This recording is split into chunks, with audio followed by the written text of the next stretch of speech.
What's up, fight fans? This is Kurt DeVille with Counterpunch Boxing News, and I have some more news concerning Canelo Alvarez and Danny Jacobs. You know, this fight is actually close, very close, and the news that was received is that Adalaide Byrd will be a judge for this fight. And a lot of people have given their insight on it, and it's time for me to counterpunch it. First of all, Adalaide Byrd scored 118 to 110 for Canelo Alvarez in the first fight. And a lot of people gave her criticism, and I understand, because that fight, anybody that watches boxing, if you saw that fight, you either had it a draw or you had Golovkin winning. Some people had Canelo winning. But you did not see one fighter beat the hell out of another fighter to that magnitude to have a scorecard like that. You couldn't have been watching the same fight. Adalaide Byrd had to either be bought or she didn't know what the hell she was doing. Okay? That's bottom line. And I pick option A because as long as she's been in the game, her husband is a referee, for Christ's sake. She knows boxing. So if you know boxing, you know what to look for. You know when one fighter beats another fighter, or you know at least it's close. You don't have you don't have one guy, you see one guy beat another guy to that magnitude in a fight like that. That you're like, after the bell rings, you're looking at your friend or the person next to you thinking like, man, I don't even know who, I can't even call that. But you do not score a card like that. Now she's back on the referees committee, the judge committee, judging this fight. It just raises speculation. Canelo Alvarez. A lot of people think that I bash Canelo Alvarez. I don't bash him. I just know that there's things set in motion to protect him. And this is one of them, I'm afraid. Danny Jacobs, we look at this fight now and everything's put into motion to benefit Canelo Alvarez. He's the one with the huge deal. He's the one really that can't afford to lose like that. Because even if Danny Jacobs goes in there and outboxes him, outpoints him, and Canelo doesn't look as great, it'll somehow be a win for Canelo, and then it'll be a controversial fight, and then guess what? They'll fight again in September, and then what'll happen? Canelo will do better than he did the fight before, and then they'll call it a win for Canelo, just like they did Triple G. That's why Triple G's butthurt about it, and he should be. But he was dumb for chasing him in the first place because he knew, why in the hell are you chasing this guy again when you got away with a draw? Because a lot of people don't get that. Ask Adalaide Lara. Floyd Mayweather, he had a majority win against Canelo. So as well as Floyd did in their fight, he couldn't even get a unanimous win. That's how things were already set in motion for Canelo way back then, before he was even a superstar.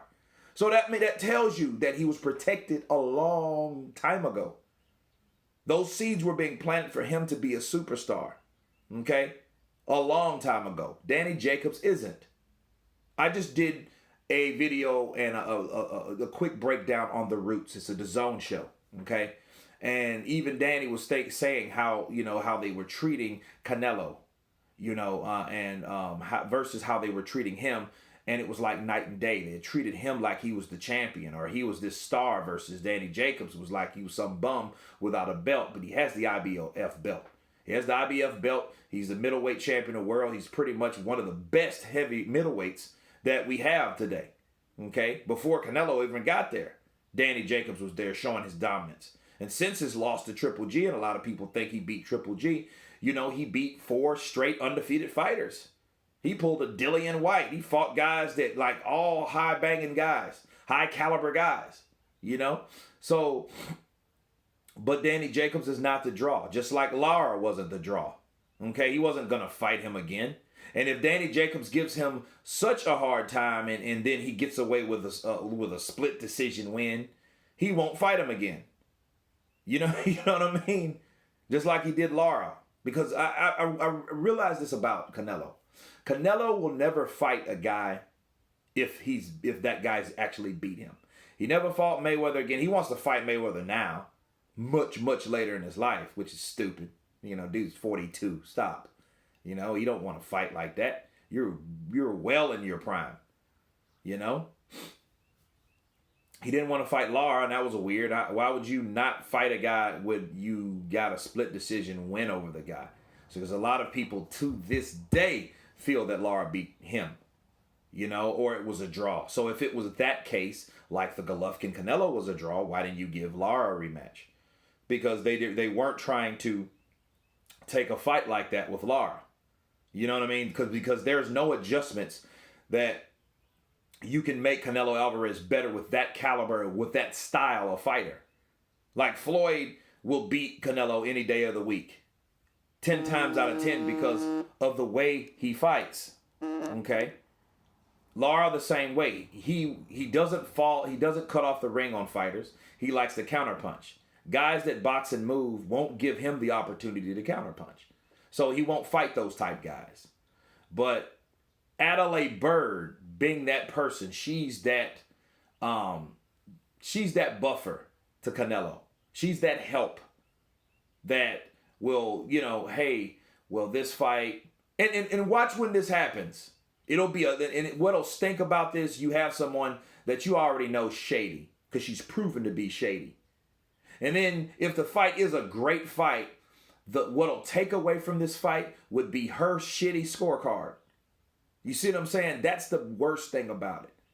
And then Danny Jacobs should be concerned, because he was concerned about this because Canelo has the reputation of having weird ass decisions. We can't stop acting like we don't know. Because a lot of people that are Canelo fans are like, no, you're just hating. You don't like Canelo. It's not that. I don't like the politics surrounding Canelo.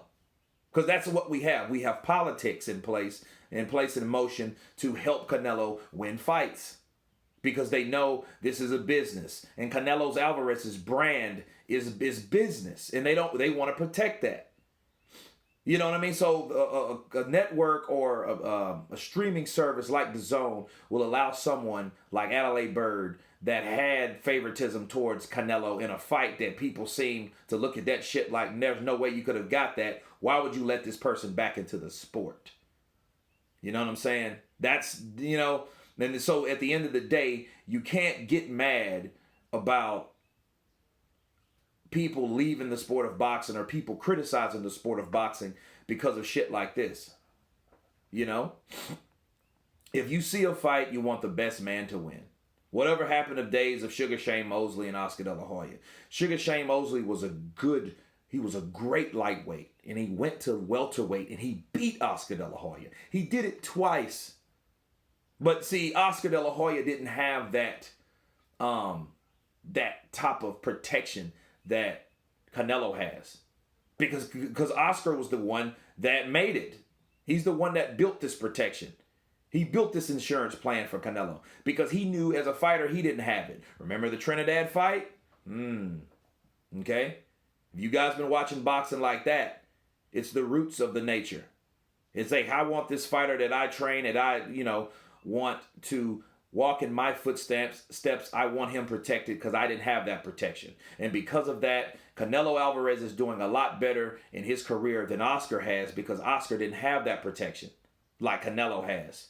Because he figured it out. Okay, you need to buy protection. You need to buy this type of power to protect your fighter in decisions. So you have to put certain things in motion to put certain judges that judge fights in favor of your fighter. Let's just be real. So that's that. So with Danny Jacobs, if you think that he's really pissed off, he should really be concerned right now. Because again, before Adalaide Byrd was added to this equation, he had questions about weird decisions about Canelo. Will I get a fair shake? Will I get a fair crack at the whip? Okay? And then this is really proven. I mean, will he? So, and the sad thing about it, Canelo is a very good fighter. He does not need that type of protection. If he loses, he loses. You can't expect us to believe all those damn fights that he had close wins or weird ass scorecards that he won those fair and square. We want him to win a fight fair and square because he's good enough to win a fight fair and square. That's why.